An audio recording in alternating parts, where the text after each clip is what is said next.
Saudações! Vai, Corinthians! Vai, Corinthians! Esse é o podcast Irmandade Corintiana número 388. Eu sou o Guilherme, eu tô aqui com o Gibson, com a Ana e com o Dudu. Desejamos todos um feliz Dia das Mães, né, neste domingo, para todas as mães corintianas e aquelas mães também que não tem mundial, enfim, aquelas que são desprovidas aí do corintianismo também, né, Gibson? É, cara, toda mãe é amada, mas nem toda mãe é perfeita, né? Então... Sua mãe é perfeita, Ana? Quase. Mas ela ajudou no seu corintianismo, não ajudou ou não? Ah, não, ela é corintiana, tem outros defeitos. A Ana já tá querendo dedar a mãe aqui, né? São outros defeitos. Corintiano, isso não tem problema. Na minha família todas são, mas... Vai falar que é perfeita é muito...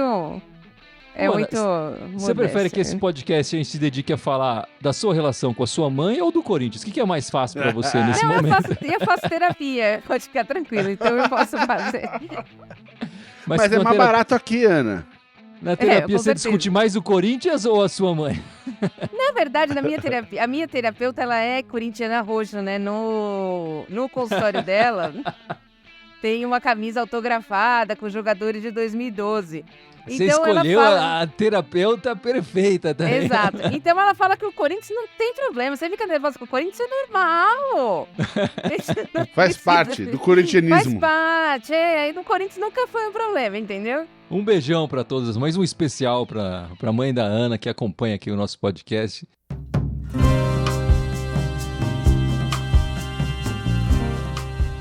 Vamos lá, meus amigos, vamos discutir, antes da gente começar a falar do Coringão e dos jogos e tudo, e do sofrimento aqui, começar a sessão de terapia aqui, né?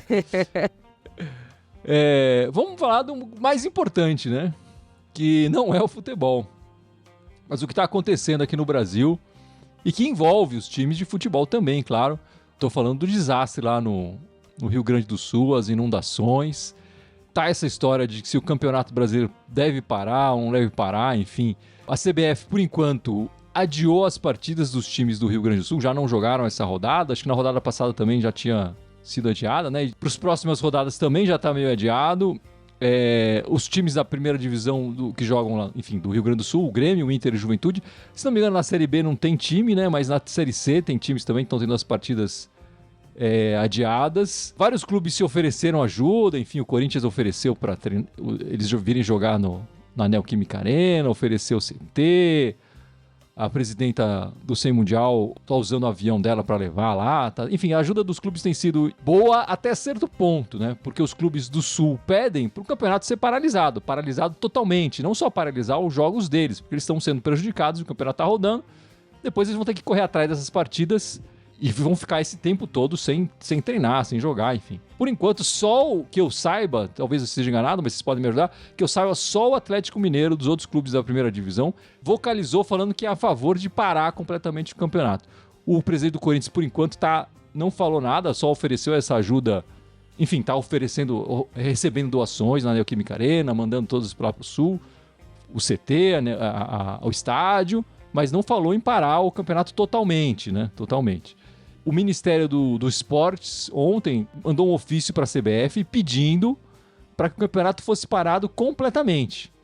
O Ministério do Esporte não tem esse poder de paralisar o campeonato. Só quem tem é a CBF, que está no meio dessa briga, entendendo, ouvindo os clubes e aparentemente, como ela não parou, aparentemente eu assumo que a maior parte dos clubes da Série A e da Série B não estão a fim de paralisar o campeonato por essa razão, né? Enfim, eu quero saber a opinião de vocês. O que vocês acham? Vocês acham que seria mais justo o campeonato parar? É mais justo continuar o campeonato só adiando essas partidas? Lembrando que as águas subiram lá a níveis muito acima do que foi visto antes. A previsão é de que tem mais 20 dias aí para baixar as águas, né? Só para baixar as águas, se não houver nenhum grande evento de chuva ali, de temporais. Mas, Ana, o que você acha? Vou começar com você e te jogar uma questão fácil aí. O campeonato deve ser parado totalmente ou só os jogos dos times do Sul e aí depois a gente vê o que acontece? Qual é a sua opinião? Ô Gui, só para ser justo, a ESPN fez uma pesquisa, né, perguntando a opinião dos clubes, né, e a favor de parar foi Atlético Mineiro, Botafogo, Criciúma e Cuiabá, tá? Além dos que você já citou, que são os 3 gaúchos, né? Então, esses 7 seriam a favor de parar o campeonato. Os times de São Paulo, nenhum deles nem tomou um partido, nem o outro, né? Eu acho que o Campeonato Brasileiro, ele deveria ser igual para todo mundo. E a gente já não tem isso, né? E eu acredito que se parasse o campeonato, diminuiria essa diferença. Por quê? Porque nós temos 3 times que não estão treinando, né? Em nenhum momento. E eles vão voltar imediatamente jogando. Eu sei que o Corinthians e outros times que eu não me tenho de cor agora ofereceram o centro de treinamento, tá? Eu sei disso, mas como é que as pessoas vão? Porque você vai pensar só nos jogadores, os jogadores ganham bastante dinheiro, tudo bem, não estamos nem discutindo isso, tá? Mas nós temos maqueiros, vão deixar sua família lá, massagistas, todo mundo vai deixar a família lá ilhado? E vai vir para um outro estado? Eu não acho que isso seja factível. Eu não tô falando que os clubes não estão ajudando, tá? Eu só tô falando de que eu não acho que esse tipo de ajuda seja factível.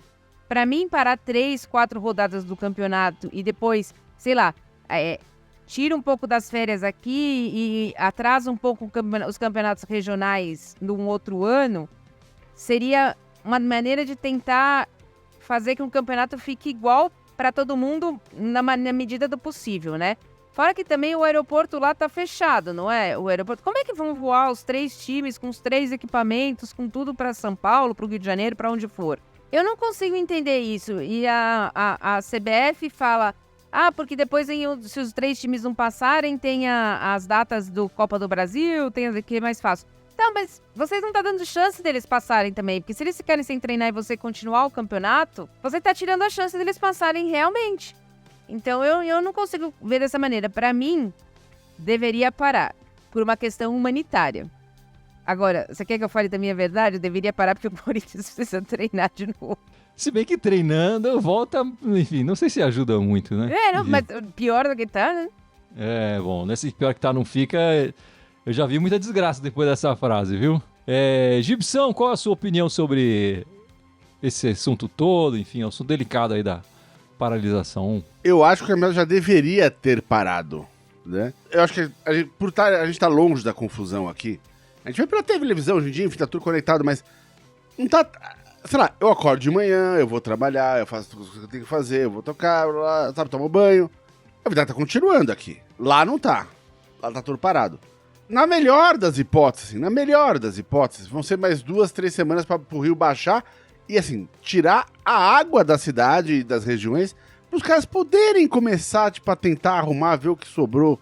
Tem muito prédio, muita casa lá que deve estar condenado, deve ter infiltrado tudo, vai ter que demolir. Talvez bairros inteiros lá vão ter que ser demolidos. Se não bastasse esse nível de desgraça, tá previsto para amanhã e para depois mais chuvas lá. E a Universidade do Rio Grande do Sul tá falando que vai ser maior do que o nível do rio que tava na semana passada. Semana passada o Guaíba lá chegou a 5,3 metros. Os caras estão prevendo 5,5 metros agora. Ou seja, vai ser pior. Vai inundar a região que não tinha inundado ainda, né? Então, assim, a discussão de parar ou não parar, como é que os caras vão jogar? Né? Tem gente lá, metade da família dos caras tá desabiligada, tá morando em algum lugar, os caras estão com a casa toda ferrada. Estão ajudando lá, você vê, o goleiro do Grêmio tava lá ajudando os caras no resgate, né, nas coisas lá, enfim, ajudando a população como pode. Não tem como ter campeonato. Tem que ter consciência de que não dá pra fazer o campeonato assim. Os caras, eles vão ficar na melhor das hipóteses, que é um mês e meio sem jogar? Como é que volta depois com esse tanto de jogo atrasado, sem treinar, sem nada? Os caras até pegar o ritmo de novo, enfim, não dá. Ou todo mundo para, ou então vai fazer o quê? Vai excluir os caras do campeonato? Agora não dá pra continuar o campeonato e querer que eles façam mais 7, 8 partidas depois a mais do que o resto do mundo ao mesmo tempo. Não vai ter nem data pra isso. Algum esquema vai ter que ser feito. Mas não é nenhum milagre, já fizeram isso na pandemia, sabe? Já tem o know-how de fazer a coisa. É uma catástrofe que tá acontecendo. Não é uma coisa simples, não é uma bobagem. Eu não entendo honestamente porque que não parou ainda, né? Independente da gente tá precisando treinar ou não, como diz a Ana, né?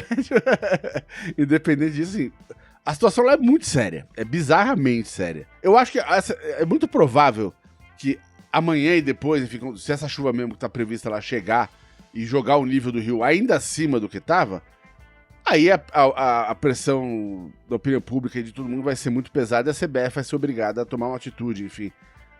Mas eu acho que sim, a CBF tá esperando acontecer alguma coisa pior pra ter que tomar uma atitude, sabe? O que é ridículo. Já deveria ter tomado atitude antes.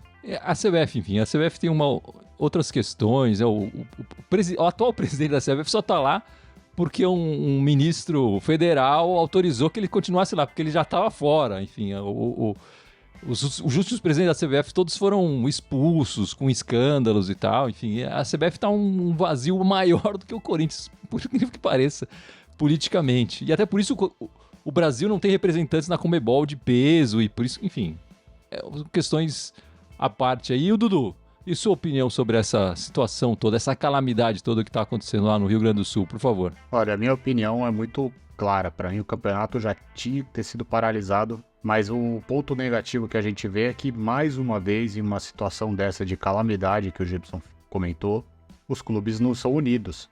Já foram situações de violência que nós comentamos, agora uma situação aí de tragédia que ainda pode piorar, vamos torcer para que não, mas ainda pode piorar. Eu até entendo que em outras partes do mundo estão tendo umas situações tão ruins quanto, né? Guerra, tudo, times jogando fora do país, aqui estavam querendo que os times jogassem fora do estado. Mas eu também não sou favorável a isso, eu acho que não é legal. Eu acho que isso desequilibra ainda mais o campeonato. Eu acho que você tirar as oportunidades dos times jogarem em casa, no seu estádio, com a sua torcida, é complicado, assim como também se eles tiverem que jogar a cada 72 horas, que é os que estão falando agora, também vai desgastar de uma certa forma, mas o campeonato já tá em termos de desigualdade, né, com esses times parados. Eu lamento, mas é um pouco do que você falou, né, a gente não tem comando, a CBF faz o que quer, foi o que eles falaram, né, vai parar o brasileiro, mas a Libertadores pode continuar, a Sul-Americana pode continuar. Acho que se os times se unissem aqui, se eles fossem unidos, os campeonatos não iriam acontecer. E nós estamos falando do Brasil, que é o maior país financeiramente aqui da América do Sul. É um campeonato, tudo bem, a gente sabe que vai ganhar existe a questão de rivalidade, mas é uma situação, enfim, foi uma pandemia, tá tendo caso de violência, agora, né, de apedrejar ônibus, agora essa calamidade, e os times não se unem. Isso é que entristece, isso é que envergonha ainda mais o nosso campeonato. Sem dúvida nenhuma, Dudu. Isso você veio falando disso faz tempo, né? Então se unem de maneira alguma. E a gente vê o resultado aí, né? Nesse momento, que era um momento de união, e não acontece, né? Enfim, algumas coisas que eu descobri, curiosidades a respeito lá do Sul e tudo mais, né? Enfim, o estádio do Inter Beira-Rio, é porque está na beira do rio, isso eu já sabia, mas eu não sabia que ele foi concedido o terreno, quando foi cedido pela prefeitura, não existia. Era um terreno que eles tiveram que aterrar dentro do rio, né? Então, o terreno não estava na terra ainda. A prefeitura deixou o Inter construir o estádio dentro do rio, né? Só que tiveram que aterrar antes. Então o nome não está adequado no estádio. Então, vamos ser honestos. Né? Não é mais beira. Dentro do rio, e não beira-rio. Enfim, eu não sabia dessa questão da parte geográfica de Porto Alegre, como ela é tão plana, enfim, a água que se acumula ali. E o rio Guaíba, chegando ali perto de Porto Alegre, ele se comporta como uma lagoa, ele é esparsa, assim, e quando você chega ali perto parece uma lagoa. Então, tem essa impressão de que é uma lagoa, mas na verdade é um rio que está desaguando muito lentamente para um outro lago, que continua sendo o rio, e depois para o mar. Acontece que, pelas leis ambientais, a regra para rios é diferente da regra para lagoas. A regra para rios é muito mais rígida. E, na hora de aplicar essas leis no beira-rio, na beira do rio Guaíba, eles aplicam como se fosse um lago, uma lagoa. Então, não é à toa que a gente está vendo muito desastre ambiental acontecendo ali. O que eu quero chegar esse desastre é ambiental, sim, existe uma questão externa do Brasil, do mundo, enfim, aquecimento global, tudo. Mas aqui não se preparou, não foi se preparado politicamente para enfrentar uma situação dessas. Temos no final do ano uma eleição municipal, enfim, a gente pode mudar um pouco esse cenário e só vai mudar aos poucos, né? Elegendo prefeitos e vereadores que tenham mais ligados às pautas ambientais aí, para a gente tentar mudar um pouco a relação nossa com a cidade. Eu tô falando do caso de Porto Alegre, mas, enfim, do Brasil inteiro, né? A gente pode começar aí e depois, daqui 2 anos e pouco, quase 3 anos, né? Temos uma eleição que vai ter governador, presidente e deputados, que isso não pode ser esquecido também, para a gente tentar lembrar disso na hora de votar, para essas pautas não serem esquecidas. Tem que mudar isso para conseguir mudar algumas coisas aqui no Brasil também. Vocês querem fazer alguma indicação de onde as pessoas podem ajudar para doar, para ajudar, enfim, as vítimas, os desabrigados lá no Rio Grande do Sul? Eu acho que eu não tenho nenhuma indicação, acho que se todo mundo procurar na internet vai ter, né? Tem vários. Só uma coisa que eu tô vendo é tentar ajudar de verdade, né? Ajudar não dando sapato sem solado, uso de roupas íntimas tem que ser novas, né?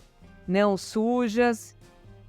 Né, roupas que não estejam furadas, né, que deem condições de uso, né, tentar já separar o que é P, o que é E, o que é G para ajudar, os cadarços, colocar um sapato amarrado no outro pelo cadarço, tá, para tentar ajudar isso, e cuidado com o golpe, né, porque infelizmente... Isso é o mais importante, porque tem muita gente se aproveitando aí, inclusive, espalhando notícias falsas. Dudu, Gibson, vocês querem indicar alguma coisa, falar algum, enfim? Não, então tem um site que aglutina, enfim... várias organizações estão ajudando lá, que é para quem doar.com.br, né? Você entra nesse site, tem uma lista lá de iniciativas, né, de ajuda. E esse site é até, acho que anterior, não é só coisas do Rio Grande do Sul, a maior parte deles, obviamente, agora são ligadas a ajuda ao Rio Grande do Sul, mas tem, enfim, desde iniciativas lá que estão ajudando os animais, estão sendo socorridos, tem iniciativas que estão ajudando o pessoal que está sendo, enfim, com roupa, o pessoal que prepara refeições. Então tem várias iniciativas lá e você pode doar diretamente para essas iniciativas, né, sem nenhum intermediário, enfim. É um bom lugar para quem está querendo doar, começa por ali. E parece ter uma verificação, enfim, para estar nesse site, enfim. Então, a chance de ter um golpista ali dando pix, né, para pegar dinheiro é quase zero. Eu queria dar uma dica rapidinho, né? Pessoal aqui que não sabe, eu sou mais do esporte também. Então, uma parceria de um gelzinho Mombora, a Fila, a Ticket Sports. A Ticket Sports colocou no site dela uma corrida virtual, né? Correndo para ajudar lá com o Rio Grande do Sul. É um valor que o valor da inscrição já vai para a doação e você pode doar um pouco mais. Você pode fazer corridas de 1 até 42 quilômetros virtual. Você manda depois para eles. Então acho que é mais uma dica. Fora os correios que a gente já sabe, muitas instituições estão ajudando. A gente está distante, às vezes não quer, ou já doou roupa, alguma coisa, fica inseguro do valor, você faz a inscrição, né? Faz um pouquinho de esporte e ajuda quem está precisando no momento. Boa, Dudu. Eu não estava sabendo dessas iniciativas, não. Eu vou deixar duas indicações aí para o pessoal procurar nas redes sociais aí. A CUFA, Central Única das Favelas, e o MTST, o Movimento dos Trabalhadores Sem Teto. Os dois estão fazendo, essas duas instituições estão fazendo um trabalho bem interessante, levando lá ajuda, enfim, roupa, comida, em particular o MTST, o Trabalhadores Sem Teto, estão fazendo um trabalho com a cozinha solidária ali, levando os alimentos e preparando os alimentos também nos abrigos. Duas instituições que têm a minha confiança, que estão recebendo doações, procurem ele nas suas redes sociais, cada um deles ali, é fácil de achar. Procura lá o verificado no Instagram. O verificado no Instagram, né, que funciona. O verificado no X no Twitter já não funciona do mesmo jeito. Tem outra história lá envolvida. É pago. É pago, então... Mas no Instagram funciona. Procura lá o selinho de verificado. E eles estão aceitando Pix e doações também. O Dudu lembrou dos Correios, né? Os Correios aqui em São Paulo. Eu não sei como é que tá no resto do Brasil, mas aqui em São Paulo estão aceitando as doações. Você pode levar para os Correios. E todas as dicas que a Ana passou ali de como organizar suas roupas, as suas doações, para levá-la para os Correios e ajudar os desabrigados lá do Rio Grande do Sul. E a gente fica aqui esperando para ver o que vai acontecer e esperando também o posicionamento do Corinthians, né? Eu acho muito chato, muito triste não ver o Corinthians tomar uma posição. Podia ser uma posição contra a que a gente colocou aqui, que era de paralisação, mas que a gente se colocasse, a gente podia criticar, falar mal, mas essa coisa de ficar em cima do muro aí também, isentão demais, me incomoda. E o Corinthians, com o poder que tem, não pode ficar isento nesse momento, nessa hora, né? Vamos lá, então. Vamos falar coisas mais brandas, coisas mais leves. Vamos falar da derrota contra o Flamengo. 2 jogos essa semana, Gibson. Uma vitória e uma derrota. A vitória na Sul-Americana, 2-0 sobre o Nacional, poderoso Nacional. e derrotado pelo Flamengo fora de casa, 2-0 também, o mesmo placar. Eu queria começar, claro, tá mais fresco aqui, tá mais quente, o sangue tá mais quente pela essa derrota no Campeonato Brasileiro e depois para falar da Sul-Americana, mas enfim, brasileiro 6 jogos, 5 pontos conquistados, apenas uma vitória, 2 empates, 3 derrotas, 3 gols marcados no Campeonato Brasileiro, todos na mesma partida, o Corinthians só marcou gol em uma partida, na vitória de 3-0, 5 gols sofridos, enfim, o que mais me chama a atenção aí, 6 jogos, 18 pontos disputados, 5 pontos só ganhos. O Corinthians está patinando demais aí e não consegue fazer gol. Fez gol em apenas uma partida.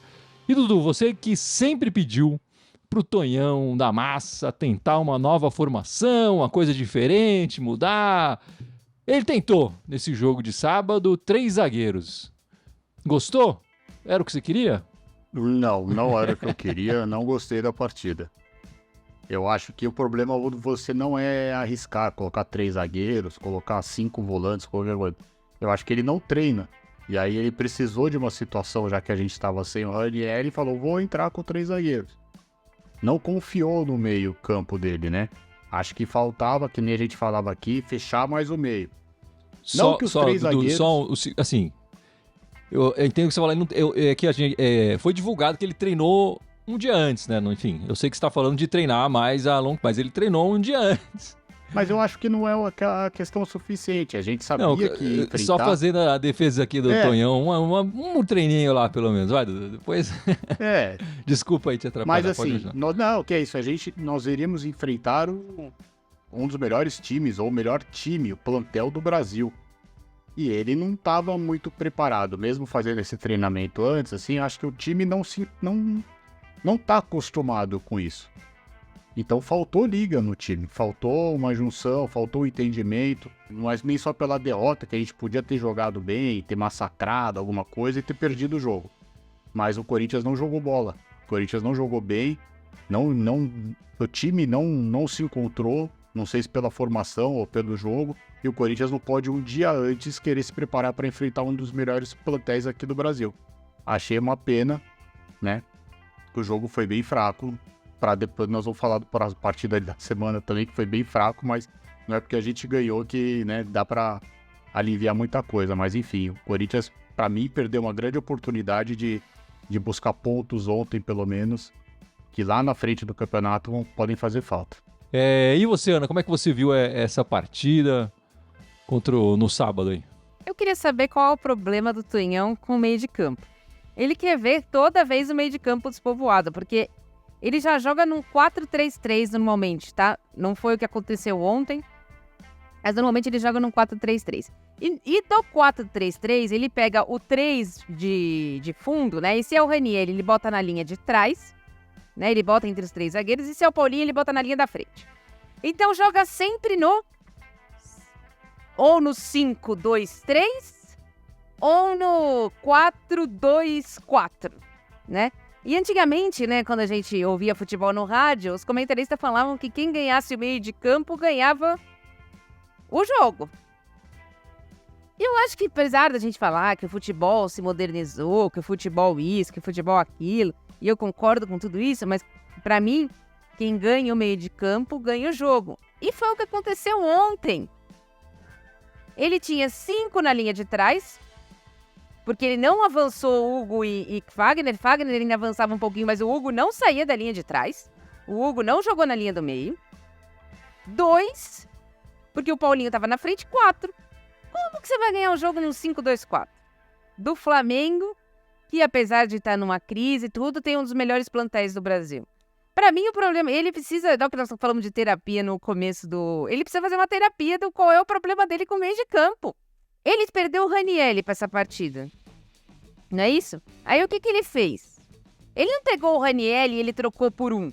Ele botou mais um atrás, tirando um da frente. Ele mexeu no time inteiro porque perdeu o Ranieri. Não é possível. Tá tudo errado. Tá tudo errado. E nós vamos depois discutir o feminino, que também tá tudo errado. Mas pelo menos ganha, né? Enfim, tá errado, mas ganha. Mas ganhou do mesmo jeito que ganhou na quarta, Gui.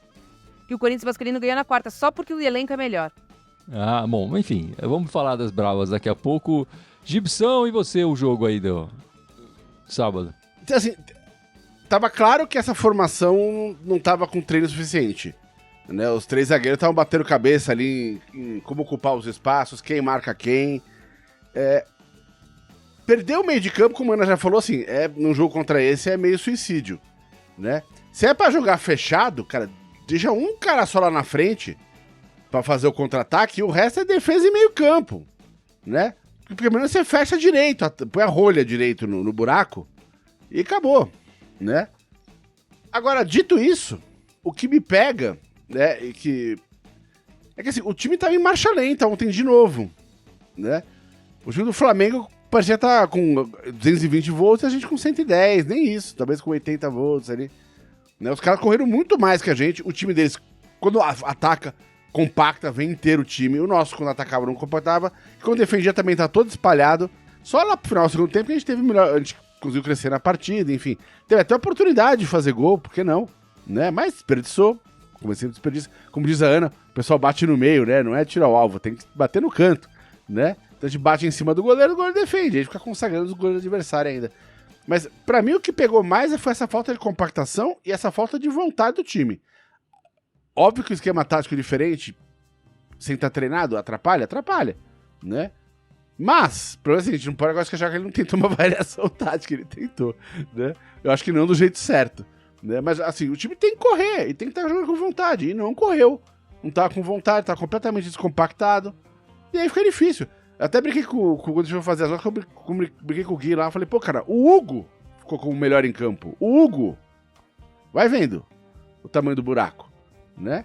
Então aí é muito difícil, né, cara? Quando o Hugo é eleito o melhor em campo, porra, coisa tá séria. Eu concordo, enfim, tudo que vocês falaram, eu acho que ele não precisa mudar o time inteiro dessa forma, como a Ana explicou muito bem ali, pra você... Na falta de um jogador só, né? E eu acho que ele tem uma visão muito errada do qual é o problema do time, né? Atrás, o time tá relativamente bem resolvido, né? Não vou dizer que tá 100%, que é um ferrolho, ninguém entra e tal, mas o time até que tá sofrendo pouco, enfim, tá ok, né? Mas lá na frente, o Corinthians não consegue produzir o suficiente. Em vários jogos aqui, inclusive nos jogos que a gente perdeu, e vamos ser honestos, acho que a campanha do Corinthians, talvez um resultado desse fora de casa, no Maracanã, talvez fosse até programado, talvez fosse menos mal, enfim, mas enfim, as dificuldades que a gente teve lá atrás com outros times mais fracos é que pesa mais nessa nossa classificação. E qual a dificuldade que esse time tem, na minha visão? É do meio pra frente, o Corinthians às vezes domina o jogo, fica no campo adversário, mas ou finaliza pouco ou finaliza mal. Pra mim, o principal problema do Corinthians é do meio pra frente, apesar da gente ter um meia muito bom, que é o Garro. Mas, claro, só ele não adianta. A gente tem tá surgindo aí o Wesley, bastante promissor, driblador e tal. Ainda toma umas decisões erradas pela juventude, mas a gente tem que apostar bastante no garoto. E isso ajuda o Corinthians a dominar, a trazer o time pra frente. Mas pra botar a bola no gol, aquele final, a gente não tá conseguindo. O Romero e o Yuri Alberto, que contra times mais fracos até estão resolvendo, mas quando enfrentam times mais fortes, com mais dificuldades, isso não está funcionando. E eu acho que ele deveria, e aí volta aquela coisa que a gente tem que ele deveria tentar outras opções na frente do ataque. Talvez seja mais povoar o meio, como a Ana está falando, tirar um jogador do ataque, povoar mais o meio para tentar o time criar mais e colocar mais a bola melhor para os atacantes. Talvez seja trocar alguns jogadores ali na frente, enfim... tentar alguma coisa diferente com o Wesley, enfim, com os garotos, com o Arthur nunca mais entrou. Eu acho que a gente reclamava um tempo atrás que a gente não tinha centroavante. Hoje a gente tem 3, talvez os 3 não sejam tão bons assim, né? Mas a gente tem o Yuri, o Pedro Raul que a gente vê, e tem o Arthur que a gente não vê mais, né? Então, e não é que o Yuri e o Pedro Raul estão resolvendo e estão sendo espetáculo, não é isso. Então, por que não dá uma chance pro garoto jogar alguns minutos ali, mostrar o seu borogodó e ver o que ver se tem alguma coisa ali, né? Dar oportunidade para alguns outros jogadores que não tendo, quando não tá funcionando. E eu acho que do meio para trás o Corinthians até que tá bem resolvido. Mas do meio para frente a gente precisa mudar, tentar coisas. E nesse jogo, por acaso, ele foi tentar mais do meio para trás do que do meio para frente, né? Nesse sentido, o Tonhão tá bem perdido. E a gente precisa começar a fazer gol, ganhar a partida nesse brasileiro, né? Tá feio demais. Se o campeonato não for parado, O próximo jogo, domingo, contra o Botafogo, 4 da tarde, Ana, tem que ser vamos ganhar ou vamos ganhar, né? Com certeza. Mas e o jogo de terça-feira? Tem que ser vamos ganhar ou vamos ganhar, né? Ó, precisamos ganhar, incentiva todo mundo tem que correr. Vai resolver essa semana, mas não vai resolver o mês. Não vai resolver o semestre, não vai resolver o ano. Mas qual a sua expectativa pro jogo, Ana? De domingo aí, próximo jogo do Brasileiro. O Botafogo, pra mim, é um time mediano. A minha expectativa é que com o apoio da torcida o Corinthians ganhe o jogo. Mas é só a minha expectativa. Minha expectativa é que com a volta do Ranieri ele volte a botar as coisas no eixo. Acho que vai ter a volta também de algumas outras opções de ataque, como o Pedro Henrique. Espero que o Corinthians ganhe, mas eu não gosto dessa maneira do Tonhão trabalhar. O Corinthians precisa ganhar o jogo, né? É o que você falou, o Corinthians precisa fazer gol, precisa começar a ganhar jogo, pontos, né? Não importa se é em casa, fora de casa. Mas não dá pro Corinthians ficar mais nessa. Botafogo começou o ano passado mal, brigou e depois terminou mal aí. Esse ano também começou na pindaíba, mas o técnico vai acertando o time. É um time muito rápido no contra-ataque, muito veloz. Nós vamos ter dificuldade, mas o Corinthians precisa ganhar. Acredito que o Yuri vai voltar a ser o camisa 9, vai voltar a ser titular. O Ranieri deve voltar pro meio campo aí, na questão não só do cartão, mas da lesão. Mas o Corinthians precisa encontrar meios para ganhar a partida. Não dá só para ficar na dependência, que nem a Ana falou, da torcida. Eu sei que o jogo é em casa, mas a gente precisa começar a pontuar fora de casa também. Porque só os pontos em casa não vão ajudar pro que a gente quer no final do ano. Olha, o Botafogo é o time que tem o melhor ataque da competição até agora. Ele tá ali, acho que em quarto, quinto lugar do campeonato, mas ele meteu 12 gols até agora. O segundo colocado desse quesito é com 9. O lance é que eles tomam bastante gol. Mesmo assim, os caras estão com um saldo de 5, a gente tá com um saldo de menos 2. A única chance, assim, estruturalmente, até esse jogo de domingo, não vai ter grande mudança estrutural, eu acho, no time. Mas o que faria equilibrar as ações, enfim, e ter a chance de vencer, é o time voltar a correr e voltar a jogar compactado. Se isso acontecesse, eu acho que a gente já teria uma chance razoável, jogando em casa, enfim, com o apoio da torcida, de arrancar 3 pontinhos ali. Agora, se o time continuar jogando mole, jogar aberto, sem cada um num canto, vai ser complicado pra caralho. Vamos correr, vamos jogar bola, né? Acho que a única chance que a gente tem é essa. Enfim, vamos falar da Sul-Americana, então, que jogamos no meio da semana. Ganhamos de 2-0 do Nacional ali. Da Sul-Americana ganhamos do time mais fraco, né? O Nacional. E agora a gente tem os 2 jogos em casa para fazer. Os 2 jogos que faltam da competição da Sul-Americana são os 2 jogos em casa. A gente só depende da gente para se classificar e só depende da gente para ficar em primeiro. O que o Corinthians precisa fazer? Ganhar as 2 partidas em casa. Agora, o próximo jogo da Sul-Americana é contra o Argentino Júnior, que, teoricamente, na hora que saiu o grupo, era a equipe que a gente disputaria ali para se classificar ou não. Mas que se o Corinthians ganhar essa partida na terça-feira, elimina.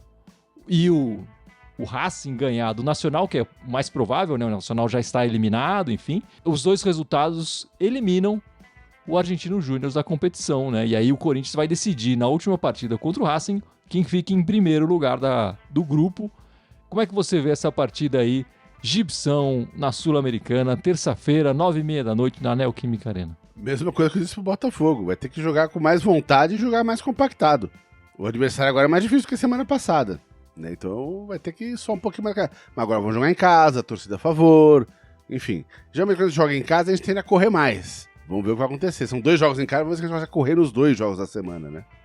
Mas essa vitória agora seria importantíssima. Porque a gente já garante, pelo menos, a segunda colocação no grupo, que já dá acesso àquele jogo ali de repescagem para classificação, né? E aí decide no último jogo contra o Racing. Mas que precisa ganhar, precisa. Agora, a ver se vamos. Enfim, eu fiquei com a impressão, Ana, não sei se você ficou com essa impressão também, que o Corinthians está levando mais a sério a Sul-Americana do que o brasileiro. Nossa campanha na Sul-Americana não é espetacular, mas também está muito superior à campanha do brasileiro. Como é que você vê essa próxima partida? Não foi o que o Tonhão disse, né? O Tonhão disse que a prioridade é o Campeonato Brasileiro na entrevista, né? Então, não sei se ele tá falando uma coisa e fazendo outra. Assim, desse jeito que o Corinthians está jogando, espaçado no meio de campo contra time argentino, pode ser qualquer um. Pode falar, é o último do Campeonato Argentino. Não ganha. Tem que fazer que nem jogou contra o Fluminense. Que é todo mundo, cada um na sua linha. Não é o Ranieri entrando na última linha, não é o Paulinho indo para É todo mundo jogando na sua posição. É isso que dá certo. Agora, meio de campo aberto contra time argentino, pode esquecer que foi a mesma coisa que contra o próprio Argentino Júnior, o Lázaro fez na Neoquímica Arena. Tava lotado, tava cheio. Ele deixou o meio de campo aberto, nós tomamos um vareio e foi 2-0 porque Deus quis. No ano passado. No ano passado que eles pararam de jogar. Se jogar com o meio de campo aberto, pode esquecer. E você, Dudu, como é que você tá vendo aí a partida da Sul-Americana na terça-feira? Olha, o meu receio da Sul-Americana é porque o Corinthians, principalmente no jogo contra o Nacional, tava muito soberbo. A Ana já usou até essa expressão na primeira partida da Copa do Brasil. Achou que poderia ganhar a hora que fosse, ganhou, mas as melhores chances foram eles que criaram. Nós vamos enfrentar um Argentino Júnior agora completo. Nós conseguimos perder dos reservas, porque eles estavam priorizando para ir para a final lá do Argentino, que já dava vaga para a Libertadores. Eles jogaram sexta, nós jogamos sábado, ou seja, eles têm um dia a mais aí de descanso, apesar da viagem. Vai ser um jogo extremamente complicado, eu acho.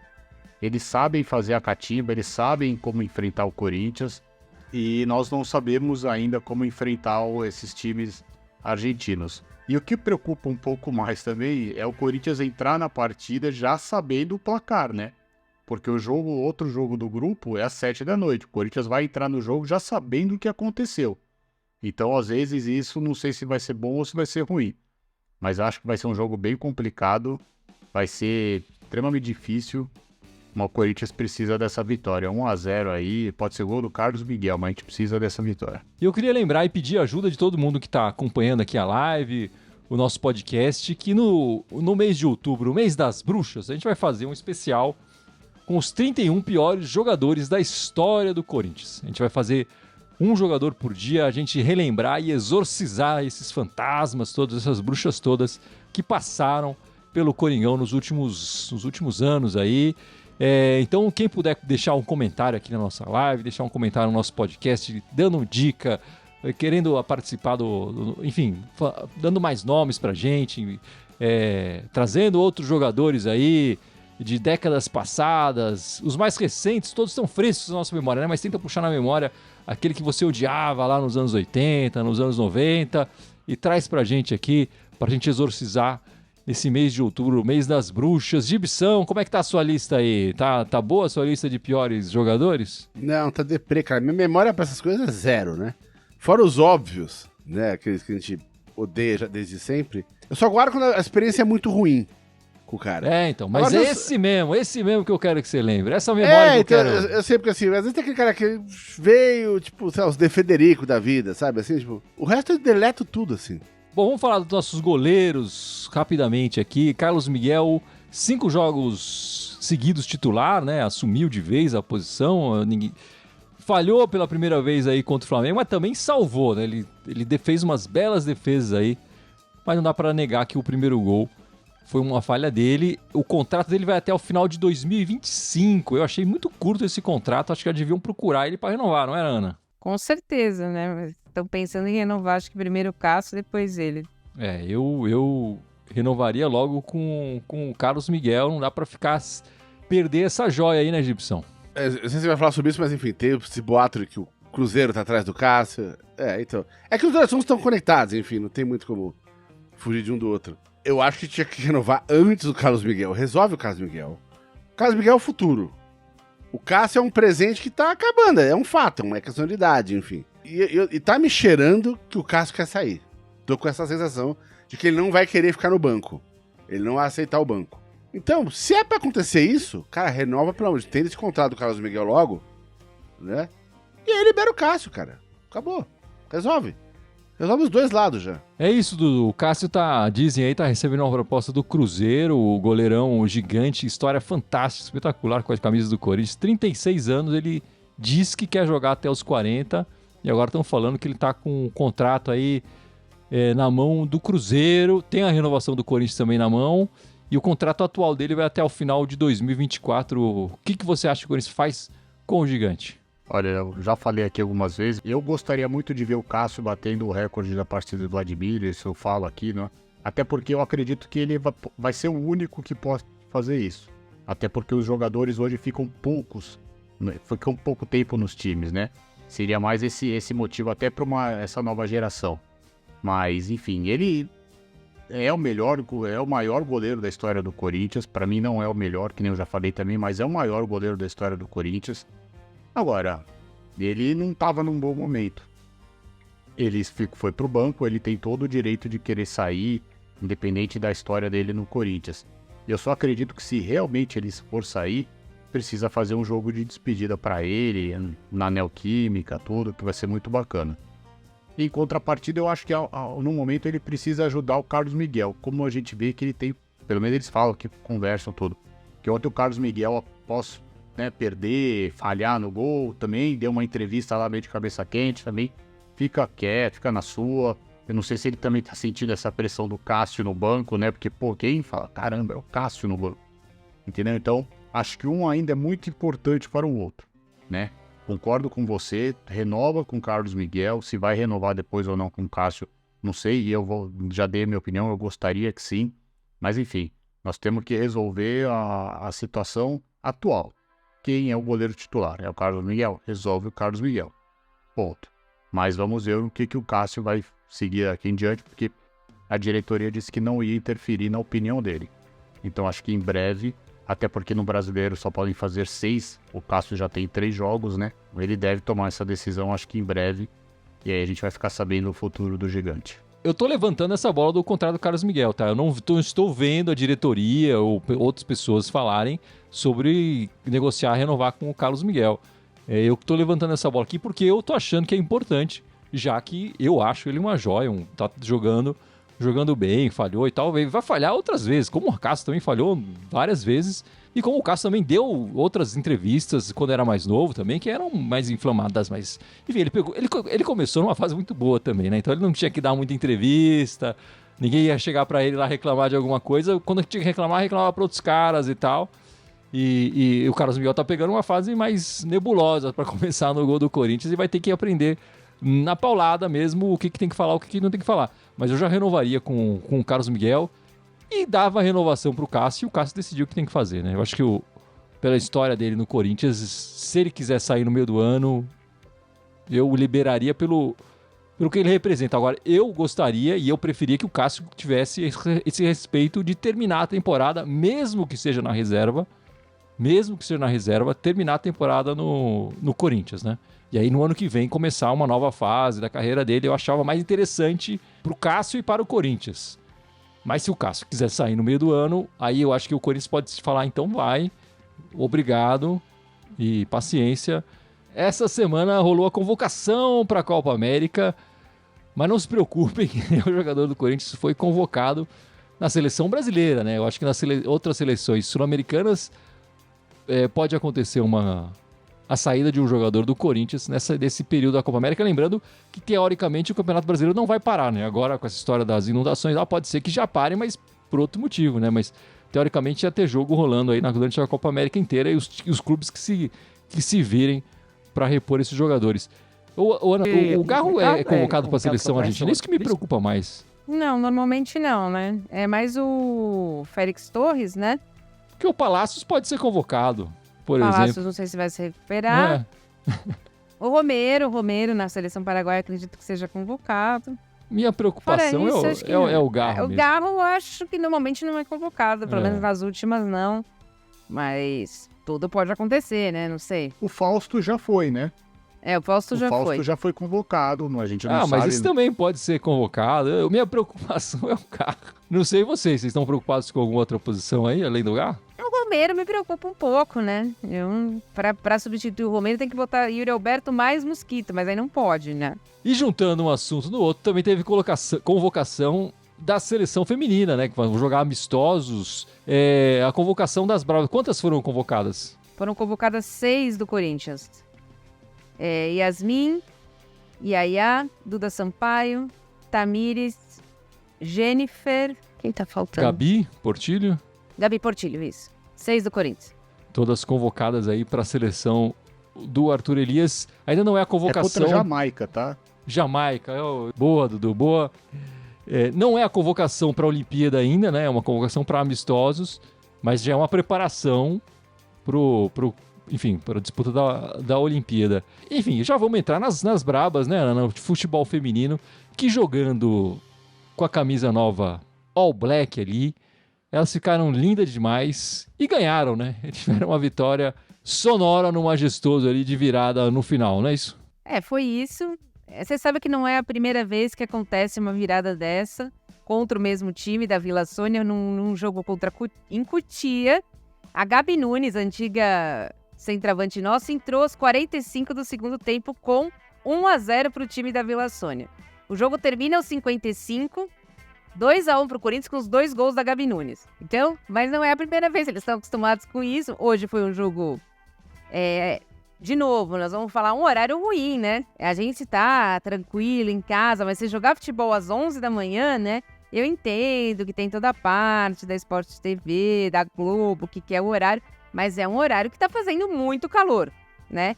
Prejudicou os 2 times, não tô falando que prejudicou só o Corinthians, prejudicou os 2 times, é um horário ruim pra se fazer um jogo. Prejudica o futebol feminino, né? Não é os 2 times, prejudica o feminino, porque o nível cai do espetáculo. Um horário ruim de novo, mas o Corinthians esse ano não vem fazendo boas apresentações. Nós tivemos apresentação ruim contra o Atlético Mineiro, apresentação ruim contra o Botafogo e hoje de novo uma apresentação ruim contra o time da Vila Sônia. A gente pode considerar que os outros times estão crescendo? Pode considerar que os outros times estão crescendo. Mas nós ainda temos o melhor plantel, né? Nós temos que jogar melhor. Não estou falando do resultado em si, o resultado em si tem vindo. Nós ganhamos o Atlético Mineiro, ganhamos o Botafogo e ganhamos hoje. Mas o desempenho está ruim. O time não está se entrosando. Assim como ele também não define um time titular, como o mesmo Arthur Elias fazia.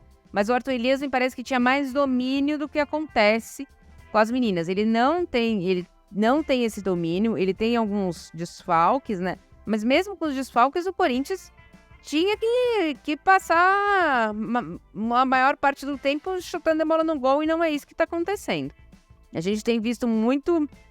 dificuldade contra a Ferroviária, o time já saiu vaiado. E hoje, se não tivesse sido a virada, tinha saído vaiado de novo. Porque já tinha um monte de gente já criticando o técnico. As brabas mesmo assim, só vitórias. Impressionante essa campanha no Campeonato Brasileiro. E hoje falaram aqui, né? O jogo 11 da manhã, Dia das Mães, calor, na Neoquímica Arena. As brabas levaram mais gente que o time do 100 Mundial jogando em casa em Barueri, né? Porque eles têm 2 casas, o time 100 Mundial. Não tem Mundial, mas tem 2 casas. As brabas e na Neoquímica Arena, os não levaram mais gente no estádio do que o 100 Mundial no masculino, né? Jogando isso não é em surpresa, Barueri. Né? Então. Isso não é surpresa, não é a primeira vez que isso acontece, né? As brabas estão com tudo, né, Gibson? O time 100 Mundial não tem 2 estádios. Um é alugado e o outro pertence à construtora. Eles não tem nenhum. Pra botar Vira e mexe, eles conseguem jogar jogo importante lá. Né? Tem que jogar em outro lugar porque tá tendo show lá do Backstreet Boys, sei lá. Né? Agora, as viras são foda, bicho. Leva público mesmo, né, bicho? O time tá jogando pra caramba, assim, fazendo uma bela campanha, apesar, enfim. Como a Ana já comentou, tem umas questões técnicas do time. Mas vai lá e ganha, cara. Eu mesmo brinquei, eu fiquei vendo o jogo até 40 e pouco do segundo tempo. Aí eu tinha que tomar um banho pra sair. Falei, puta, que merda, mano. Pô, perder justamente esse clássico, tá? Saí puto. Fui tomar banho, a hora que eu saí, que eu peguei o celular, tinha virado 3x2. Eu falei, caralho, como assim virou 3x2? Né? Eu brinquei, pô, elas estão parecendo o Real Madrid. Mas depois eu me retifiquei. Falei, na verdade, o Real Madrid tá parecendo as brabas, né? Vão lá e resolve o bagulho no fim do jogo. É impressionante, assim. Agora eu já aprendi o esquema. Agora tá precisando, eu vou lá tomar um banho. Acabou, vamos lá. As brabas sofrendo, tem dificuldade, vai lá. Dá um banho no Gibson. E Dudu, seria lindo se o masculino fosse assim também, né? Jogando feio, disputado e tal, mas vai lá e vira o jogo. O feminino vem ganhando tudo, vem disputando tudo, vem jogando. Pode ser até de uma forma mais maluca, né? Antigamente lá com o Arthur Elias, mas estava disputando as partidas. E a gente não vê isso no masculino. E só lembrando, passou direto aqui por nós, mas que agora 10 de maio, 10 anos da Neoquímica Arena, né? Corinthians estreou, né, na partida lá, acabamos perdendo em 2014, mas já são 10 anos da nossa casa. O nosso atual presidente disse que vai querer melhorar, né, enfim, colocar mais lugares. Vamos ter a partida do futebol americano, então é uma marca por enquanto, simbólica, mas muito expressiva, né, para nós corintianos. E que a Arena possa ser ainda mais útil pra gente, porque ultimamente é só na Arena tá salvando, né, pelo masculino. Mas que a gente possa ser mais feliz lá, levantar mais títulos, porque estamos precisando, né? É uma baita casa, uma baita arena, gostoso de ver jogo lá. Só que o time tem que ajudar um pouco mais, né?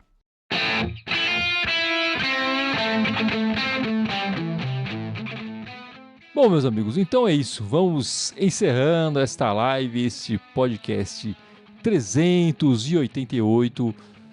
E o Dudu vai lembrar as nossas redes sociais, certo, Dudu? Estamos ao vivo aqui no YouTube e no X ou Twitter, mas também temos o SoundCloud, o iTunes, o Deezer, o Spotify, TikTok, o Telegram, o Instagram e o Facebook, né? O Facebook a gente tá disponível lá, não estamos ao vivo, mas enfim, procura a gente lá no Face ainda, mas estamos todos ao vivo aí. Lembrando que é a Irmandade Corintiana, exceto no Twitter ou X, que é a Irmandade Timão. E Ana, domingo que vem estaremos de volta. 7 da noite. 7 da noite, independente se tiver jogo ou não, né? Porque se paralisar o campeonato, a gente vem aqui comentar a paralisação, ou se teve jogo na terça-feira, enfim, e tudo mais sobre o campeonato, sobre o Coringão, né?